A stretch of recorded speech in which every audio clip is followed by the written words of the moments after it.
ভাই বোনের সম্পর্ক নাই, কোরআন হাদিসের পরিণতি কি? জবাব চাই। ভাই বোনের সম্পর্ক নাই মানে কি? এর মানে হয়তো ভাই বোনের মধ্যে সেরকম সম্পর্ক, রিলেশন, আন্তরিকতা, ভ্রাতৃত্ব সুলভ, যে আত্মীয়তা সুলভ যে সম্পর্ক থাকার কথা সেটা নাই, নামকাওয়াস্তে আছে। এটা শুধু আপনাদের এই মহেশখালী পৌরসভার সমস্যা না, এই সমস্যাটা সারা দেশের কম বেশি।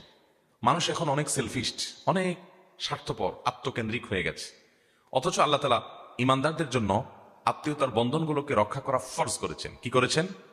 ফরজ করেছেন। আত্মীয়তার বন্ধনগুলো রক্ষা করা কি নফল কাজ না ফরজ কাজ? ফরজ কাজ।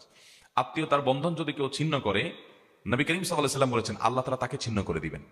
যে ব্যক্তি আত্মীয়তার বন্ধনকে জোড়া লাগাবে, আল্লাহর ভয়ে, আল্লাহর নির্দেশের কারণে আত্মীয়ের সাথে আগ বেড়ে মিশতে যাবে, তার সাথে সুসম্পর্ক রাখবে, তার উপকার করবে, তার সাথে কানেক্টেড থাকবে, যোগাযোগ রাখবে, ওই ব্যক্তি আল্লাহ রাব্বুল আলামিন তাকে সংযুক্ত করবেন, তার সাথে আল্লাহ রাব্বুল আলামিন সংযুক্ত হবেন, সংযুক্ত রাখবেন তাকে। এটা আল্লাহ তাআলার ওয়াদা এবং হাদিসে বর্ণিত হয়েছে। মোহতারাম হাজরিন, আত্মীয়তার বন্ধন রক্ষা করা এটা কি সুন্নত না নফল? ফরজ কাজ। অতএব আপনার ভাইয়ের সাথে আপনার কোনো যোগাযোগ নাই, কথাবার্তা নাই, উঠা বসা নাই, উল্টা বরং মামলা মোকদ্দমা আছে, হ্যাঁ, শত্রুতা আছে, তার ভালো দেখতে পারেন না, পারলে তার জমিটা মেরে দেন, বাবা সম্পদে তার ভাগটা না দিয়া বাঁচতে পারলে সেই চেষ্টা করেন। এই রোগ বা প্রবণতা যদি থাকে, তাহলে নবী করিম সাল্লাল্লাহু আলাইহি ওয়াসাল্লাম বলেছেন লা ইয়াদখুলুল জান্নাতা কাতি', আত্মীয়তার সম্পর্ক যে ছিন্ন করে সে জান্নাতে যাবে নো এন্ট্রি।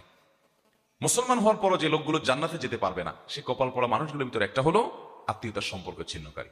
এখন আপনি বলবেন, ভাই আত্মীয়তার সম্পর্ক কিভাবে জোড়া দেব?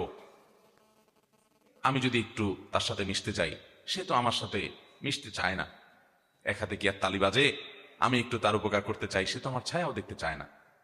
সে পারলে আমার থেকে এড়ায় এড়ায় থাকতে চায়, বা আমি তার জন্য অনেক